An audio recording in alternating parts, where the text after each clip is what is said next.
The following contest scheduled for one fall. Ladies and gentlemen, boys and girls, welcome back to One Fall Friday. This is it. This is the big weekend. Got a lot going on. We got a lot to talk about. We got NXT tomorrow night. We got Summerslam Sunday night. And we got the Mae Young Classic on Monday. So let's get started by first talking about NXT Takeover Brooklyn 3. So there's only 5 matches scheduled on this card. I don't know. It's not that I was expecting more. It's just kind of surprising to me that I only saw 5 matches. But anyway, let's go over them. Johnny Gargano, aka Johnny Wrestling, is going up against Andrade Cien Almas. Now, Johnny Gargano is already well over with the WWE Universe. He doesn't really need a win that badly. Andrade, he's not really getting like a rehash, but he's kind of, he was good when he first came in, but he didn't really catch fire like I think they wanted him to catch fire, and that's when they turned him heel, and he went on kind of a losing streak for a while. It's like they really didn't know what to do with him, but I think since he's got this new valet with him, that they're really going to start giving him a push as a legitimate heel in the company.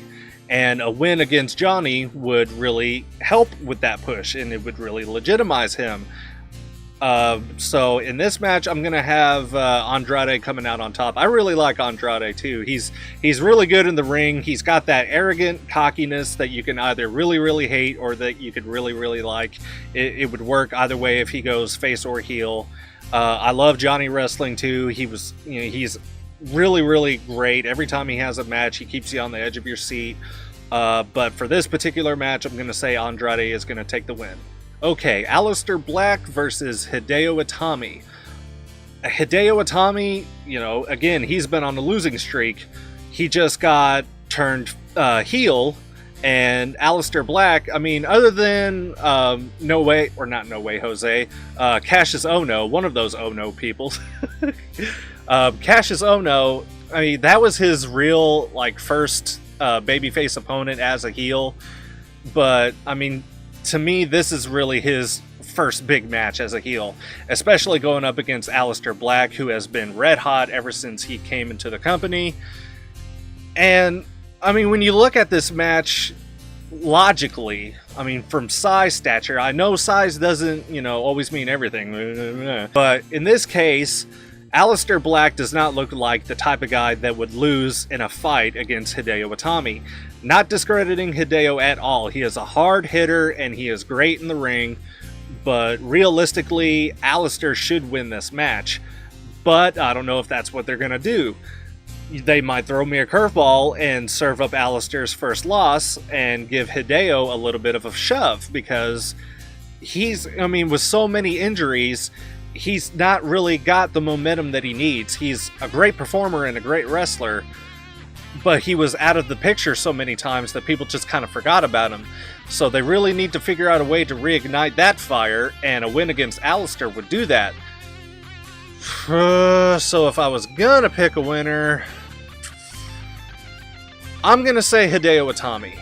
I think they're going to throw a curveball on this one, and Hideo is going to win. If he doesn't win, if Aleister Black wins, that's great, because I love Aleister Black, and I love seeing him win. So either way, I'm going to be happy, but if I'm going to pick a winner, I'm going to say Hideo Itami. NXT Tag Team Championship match. The Authors of Pain versus Sanity, represented by Killian Dane and Alexander Wolf.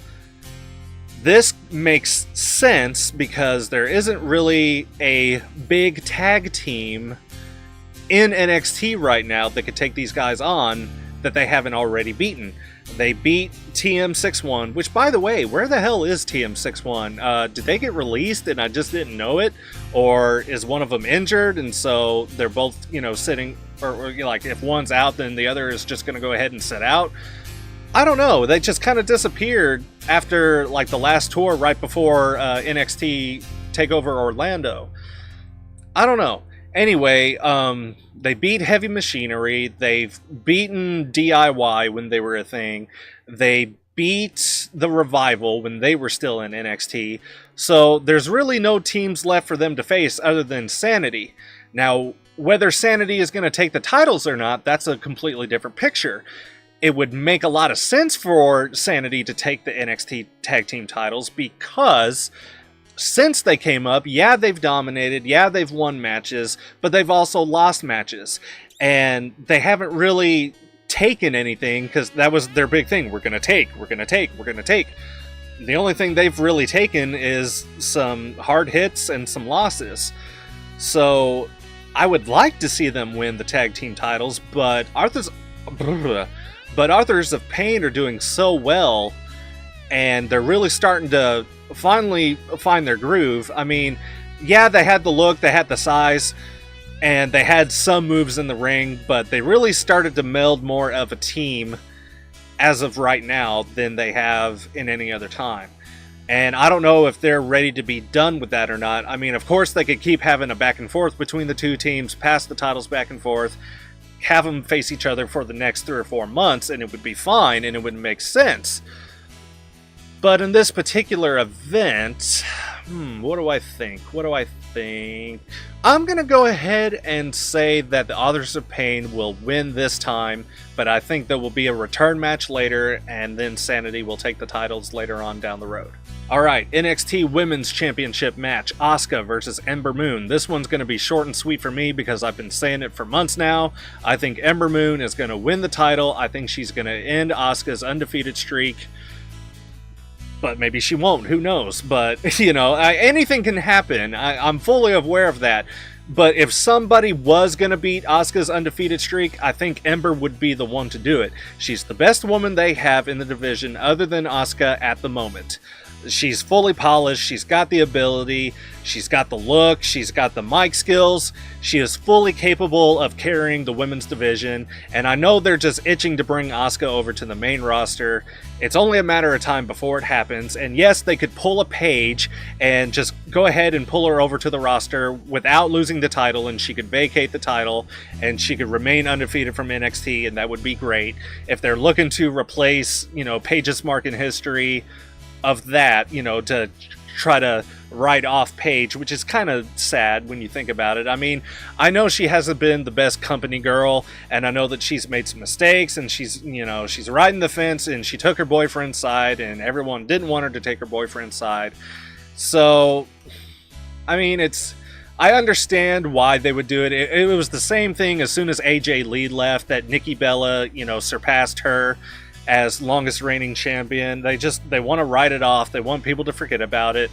So if that's what they're doing, I understand, but I would really like to see Ember Moon take the title in this instance. And if she's gonna be the champion, then she deserves to win it fairly from a very worthy adversary in Asuka. And the main event, the NXT Championship, Bobby Roode versus Drew McIntyre.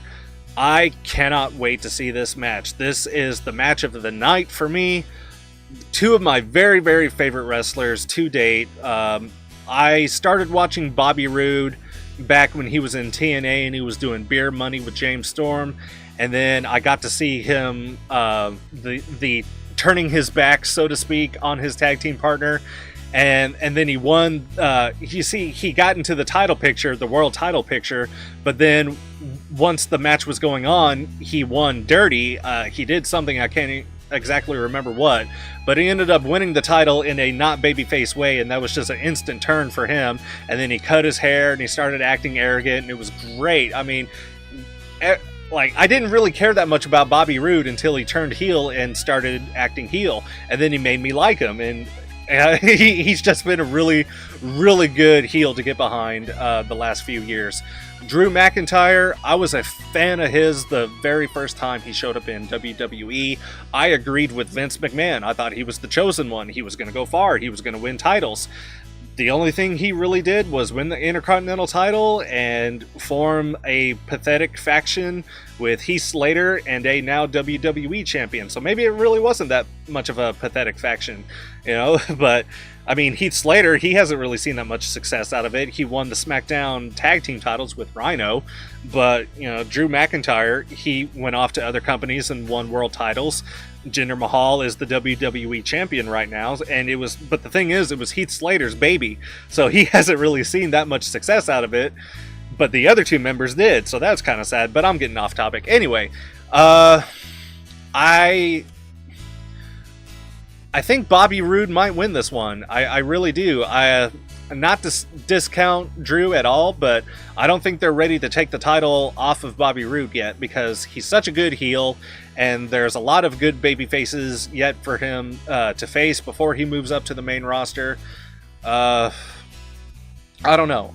I mean, yeah, it's going to be a great match either way, and I really don't care who wins. I'm going to be happy with whoever wins. I'm obviously happy with Bobby Roode as champion. I would be tremendously happy with Drew McIntyre as champion, and I wouldn't even care if they had, 5 or 6 matches for the title, and they changed the title back and forth, just like I was talking about with Sanity and the Authors of Pain. So, yeah, but in this particular match, I'm going to go ahead and say Bobby Roode is going to retain the championship. Okay, now we're going to move on to SummerSlam. SummerSlam is a 4-hour event this year. There are 12 matches on this card. It's going to be big. I'm surprised they were able to fit everything into 4 hours. I mean, some matches might be a little bit short. They might be undesirably short, or they might be short in a sense that it's proper, that it makes sense. I don't know, we'll have to see. But anyway, let's go over these matches. We're going to start by talking about the tag team titles. The SmackDown tag team titles, that is. The New Day versus the Usos. This is going to be their third pay-per-view match against each other. Obviously, it's not their third match against each other, period. It's just their third pay-per-view match. So this is the rubber match. Their first one, the Usos retained via countout. The second one, the New Day took the titles from the Usos. So this time around, they could really do anything. They could keep the titles on the New Day and move on with that picture and get some new people facing the New Day for the titles. Or the Usos could take the titles back and we could keep this story going. And if they do, that's perfectly fine with me, because these guys are great chemistry and I love seeing them go up against each other. However, in this instance, I think maybe they're going to go ahead and put the kibosh on it. I think we're going to see the New Day retain the titles, and the Usos are going to... I don't know. I'm not sure what's going to happen with the Usos after this. I don't want to see them go away, but I'm not exactly sure that with all these other tag teams that we have, that they are going to be in the title spotlight. They might, make some room for some of these other up-and-coming teams. Okay, now we're going to talk about Big Show versus Big Cass. There's a lot of bigs in this match, with Enzo Amore in a shark cage above the ring. Really, I don't see the appeal of this match. I think this is going to be one of the matches, that's going to be strategically placed after a high match, a high stakes match. Not necessarily high stakes, but something that's got a lot of people's attention, that draws a lot of heat, because I mean, a lot of people are upset at Big Cass for doing what he did, even though it's not anything that he did. It was all creative. They even said in an interview, he was like, I'll be his tag team partner for as long as creative wants me to be. But, they obviously have other plans for Big Cass. I think because he's so tall, Vince loves the tall guys. He always wants the tall guys to be champion because they're big and tall and I also heard a rumor, I don't know, the thought crossed my mind, but I didn't know that it was a rumor until I was doing the research for this vlog. And the rumor is that they're thinking about putting Enzo Amore on 205 Live. And that thought crossed my mind. It's like, okay, it would make sense. He's a smaller guy. I mean, he's a pretty small guy. I mean, even compared to some of the cruiserweights that are on 205 Live, he's a rather small guy. So it would make sense to have him on that roster, but would he alone save the Cruiserweight division? I don't really know. And speaking of the Cruiserweight division, I mean, hang on, I'm going to talk about that in a second. I don't want to segue away from this match. I want to finish talking about this match. Big Cass versus Big Show. I think Big Cass is going to win this match. Big Show, he doesn't really need that much relativity now. I mean, I love the Big Show. He's been great, and it's awesome that he's been able to go as long as he has, given, his size and his weight. It cannot be easy to be over 7 feet tall and over 400 pounds, and for your legs to hold up that much weight. I mean, it's incredible, and I'm happy that he's able to still go. He's taking great care of himself, and he's able to make money, and I'm happy for him. But Big Cass, he just broke off on his own. He's one to establish a solo career.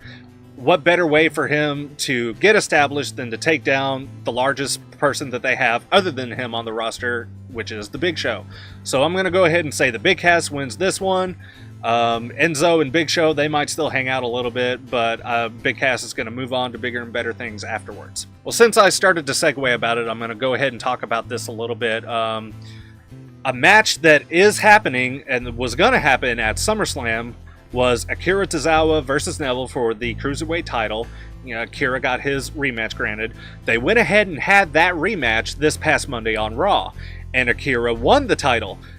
Surprise to me. I mean, I love Akira Tozawa. I've gone on record to say he's one of my favorite wrestlers right now, especially in the Cruiserweight division. He entertains the shit out of me, and he's great in the ring. His moves look great. He's got the best looking snap German suplex I've ever seen, and I like that he won the title. I didn't think they were really going to put an end to Neville's reign just yet, but oh well, it's done. But they're going ahead and have Neville's rematch at SummerSlam. So with Akira having the title now, it would make sense for him to drop it back to Neville if they weren't done with Neville having the title. And, you know, all the while, you know, somebody else got, you know, the title for a little bit, and Akira doesn't look bad in this case. You know, he's champion. He won the title. He won it fair and square. If he loses the title, then he's still a former champion. You know, at least he has that. But, gosh, I don't know. I could really see them going either way with this one. This is one of those curveballs that WWE will throw from time to time that I absolutely love. Just when you think you got everything figured out and you know where they're going to throw a curveball at you and completely fuck up your process. I'm just going to take a wild throw in the dark and say that Neville will take the title back and he'll be a two-time Cruiserweight champion. And then him and Akira, they'll have maybe one or two matches. I don't know if he'll get the title back or not, but I'm going to say Neville's going to win at SummerSlam. Okay, next up we have Rusev versus Randy Orton. One of those matches that I understand why they're doing it, because Rusev needs an opponent. You know, he's a young superstar. He needs exposure. He needs matches. He was just away for injury. He just got back. He just had a loss to John Cena, but that was only to get John Cena, you know, a big heavy push for being away for a while. It's Rusev's time to have a big win. Randy Orton is over. He's well over. He's always going to be over. Personally, I really don't care for Randy Orton as a face. I always liked heel Randy more than I liked face Randy. Randy doesn't need a win.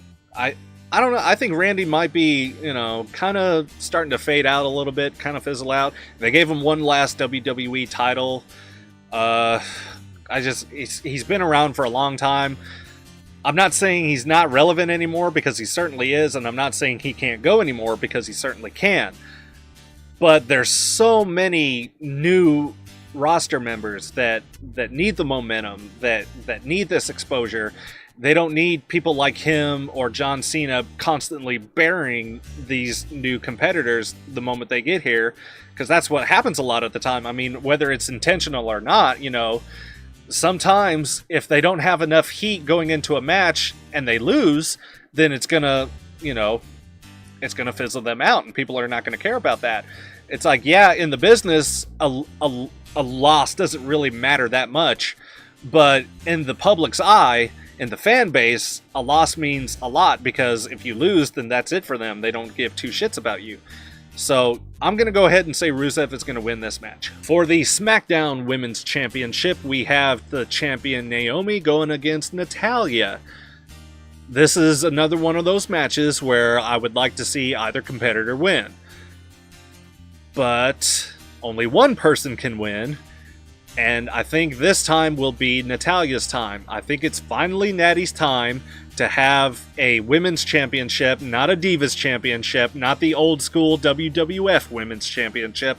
I mean the legitimate championship for SmackDown. I think it's finally her time. She deserves it. She's a veteran. She's been around long enough. I can't really see her going for that much longer. She's definitely got plenty left in her, but everybody's time is always limited, and we're never guaranteed a tomorrow, as Jim Ross likes to say. So I think they're finally going to give her the title that she deserves, and she's going to have a pretty decent run with it. Carmella, I don't think Carmella will be a factor in this. I think she's going to show up. I think she's going to taunt, and she might tease about cashing in the Money in the Bank, but I don't think it's time. I think it's Natty's time, and, you know, her and Naomi, they'll definitely have a rematch either on SmackDown or another pay-per-view, but I definitely think it's Natty's time to be the woman. Okay, so before I talk about this match, I have to mention one thing that happened on SmackDown this past Tuesday night. We had a main event that featured John Cena versus Jinder Mahal. John Cena was on the verge of winning this match when, lo and behold, his opponent for SummerSlam, Baron Corbin, comes running down, takes Cena out, and he was gonna go back and then proceeded to cash in his Money in the Bank because Jinder was there laid out due to John Cena. So it was what would be a good opportunity for him to cash in. However, there was a distraction caused by John Cena. John Cena didn't interfere, and Baron Corbin decided to turn around and punch him to get him out of the picture so he wouldn't be an interference. But then Jinder came in behind him, rolled him up, 1, 2, 3, that's it. Money in the Bank contract gone, buried. That's exactly what I wanted to happen to Baron Corbin because I don't like him that much. It's exactly what I hoped would happen, and it did happen. And it's just funny enough that it happened with John Cena involved, because here's a funny little history for you. There's only 3 people that have won Money in the Bank, cashed in, and didn't win. And the one factor between all 3 and one of the 3 people that didn't win was John Cena. John Cena cashed in, didn't win the title. Damian Sandow cashed in, the champion was John Cena, he didn't win the title. Baron Corbin just cashed in, John Cena was involved, but Baron Corbin didn't win the title. That to me says that, John Cena didn't bury himself, obviously, by losing, his title opportunity, but he kind of buried the other 2 winners, Damian Sandow and now Baron Corbin. And so, when he won Money in the Bank, I said, I hope they pull a Damian Sandow and he gets buried by John Cena and doesn't win the title. Look what happened. But anyway, they're going to have a match this Sunday, and honestly, I'm going to root for John Cena on this one, just because I don't like Baron Corbin that much. It would make sense for Baron Corbin to win. John Cena has enough momentum at this time to lose. He lost to Nakamura, but that was a good loss. Nakamura needed the win. But really, it's John Cena we're talking about here. It's Super Cena. So I think he's going to beat Baron Corbin in this match, and I hope he beats Baron Corbin in this match. So there was a second match that was scheduled for SummerSlam that we ended up seeing early. The other one, the first one I already mentioned, Akira Tozawa versus Neville. The second one was Bray Wyatt versus Finn Balor. Now, Finn Balor just came out straight Finn Balor, and they had their match. Bray Wyatt ended up with the win, but I'm seeing a little bit of strategy here. He did something to Finn. He brought in a bucket what was supposed to be blood, but it was clearly not blood. It was stage blood.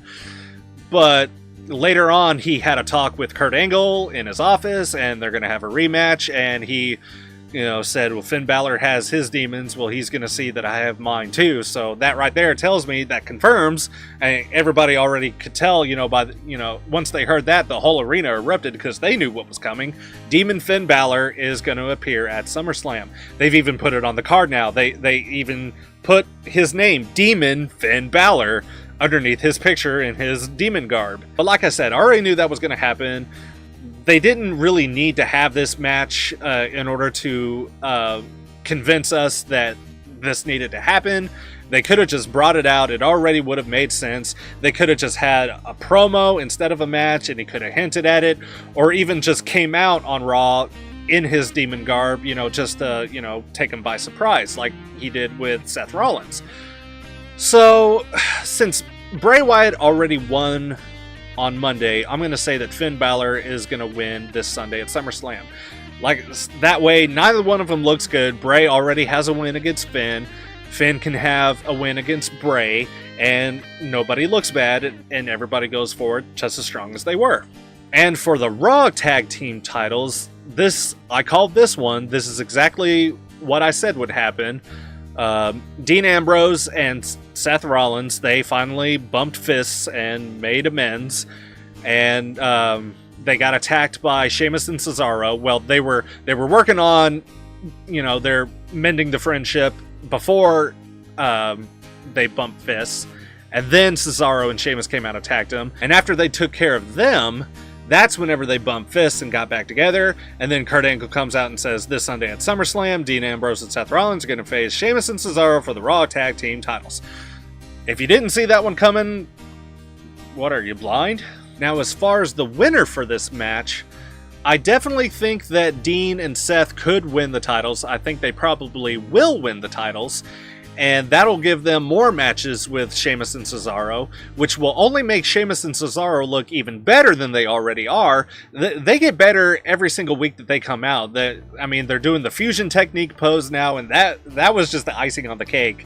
Even if, they stop being heels and they turn face, they'll still have a fan base just because of that. I mean, that's flat out awesome. But I think they're going to lose the titles to Rollins and Ambrose. And I think they're going to have another few go-arounds, especially because the Revival is on the shelf again. I think they had big plans for the Revival, but they had to put that back because they got injured. So this is what they're going to go with instead. Then we discovered who was going to be the #1 contender for the Raw Women's Championship this past Monday. No surprise, it ended up being Sasha Banks. I wanted them to throw me a curveball, but they didn't. They went with the obvious choice in Sasha. I think Sasha will probably take the title in this instance. I think they like having the title on Alexa, but I think they're done with Alexa being the champion, because I think they want Nia Jax to be involved more. And it wouldn't really make sense for her to take the title off of Alexa. It would make more sense for her to take it off of a big-time babyface, somebody like Sasha Banks. It probably would have been Bayley, but Bayley got hurt. So I definitely think that's the direction they're going with the Raw Women's Championship. Alrighty, United States title match, AJ Styles versus Kevin Owens with Shane McMahon as the special guest referee. If you've paid attention to Kevin Owens, he's stopped doing the whole New Faces of America gimmick. He's coming out just regular, classic, vanilla Kevin Owens. And I think that's a sign that AJ is going to keep the title and that they're going to move on with Kevin Owens. They got bigger, better plans for him. Maybe a WWE championship, who knows? But I don't know. I mean, at this point, I've really seen enough of Kevin Owens versus AJ Styles. They're throwing Shane in there, so that's kind of new and fresh. It's going to be, there's definitely going to be some interaction between Shane and the other two, but I definitely think that AJ is going to retain the U.S. title in this case, and they're going to find a new, not necessarily better, but just a new opponent for AJ for the U.S. title. Alright, first of the main events, WWE Championship match. Jinder Mahal versus Shinsuke Nakamura. I think a lot of people are taking this match for granted. I think they're setting their standards low, but that's okay, because if they set their standards low, I think this match, at least it has the potential. It has the potential to be a really, really great match. You got Jinder Mahal, who is a fresh up-and-coming heel. He's got a lot of heat behind him. It's working. They took a big risk by putting the title on Jinder, but it's working. It's working incredibly well. And then on the other side, you got Shinsuke Nakamura, one of the heaviest hitters who they've ever had. He's the king of strong style. We haven't really seen a lot that Shinsuke has to offer. He can pull some of that out in this match, and with the time given to them, I think because not a lot of people are expecting a lot, they can really give people something to watch. And I think it'll end up being one of the better matches of the night. Winner, I'm going to go ahead and say that Jinder is going to retain the title. I think that they're having a lot of success with Jinder. I think they're waiting for the right person to come along to be the right opponent for Jinder to take the title off of him, but Shinsuke is going to be a good opponent for him to win against, and it's going to make him look better. But, you know, if they win dirty, then Shinsuke doesn't look any bad, and there's a good possibility that if he does win, that it will be dirty, because a lot of his wins have been dirty, but that's what's making him such a good heel. I mean, hell, people are complaining that, you know, he can't win on his own, that he needs help. Did you not see any of JBL's WWE title run? Every single one of his matches was won because somebody interfered. I mean, every single one. He was the longest reigning WWE champion in SmackDown history, and there's a reason for that. It's because he was a dirty heel, and he had people helping him. So, I don't understand why people are so surprised about that. They're doing the same thing with Jinder, and it worked then, and it's working now. I think Jinder is going to retain. Okay, and the second main event for the evening, the Universal Championship match, Fatal 4-Way. It's not an elimination Fatal 4-Way, it's just straight up Fatal 4-Way, one fall to a finish. Brock Lesnar, the champion, Samoa Joe, Roman Reigns, I almost forgot, and Braun Strowman. The winner of this match, I think, is going to be Brock Lesnar. Now, there's been talks about Brock Lesnar going and having another UFC fight, but that's probably not going to happen for a little while. I mean, I talked about it a little bit before, at least I thought I talked about it. I wanted to talk about it. I don't know if I did. Anyway, there's talks about him doing another UFC fight, so if and when he does drop the title, it'll make sense for that, because he has to go off and train for that. He just can't drop wrestling and jump right back into the octagon and expect to do well. He needs, you know, 4, 5, 6 months to train to get ready. And, you know, I think what's going to happen in this instance is that Brock Lesnar is going to find a way to win the title to set up a one-on-one confrontation with either of these three individuals. Braun Strowman is definitely in line, if not the front of the line, to be the next it guy. You know, he's got the look, he's got the moves, and he's not terrible on the microphone. He sounds a lot like Hulk Hogan. His tone of voice kind of sounds like Hulk Hogan. I don't know if I've ever said that before, but he reminds me of Hogan when he talks, like an evil Hulk Hogan. It's kind of weird. But I think if Lesnar wins in this instance, it will set up a future one-on-one match with him and Strowman, and that's when I would like to see Strowman win the title. I don't want to see him win in a Fatal 4-Way where it just happens by chance and he didn't even have to pin the champion to be champ. I want him to have a one-on-one match with the champion, beat him, and take the title that way. But in this instance, I don't think that's going to happen. They might do that with Samoa Joe, but I really don't think so. I think they would want the same thing with Samoa Joe. I think they want the same thing with either of these three opponents for Brock Lesnar.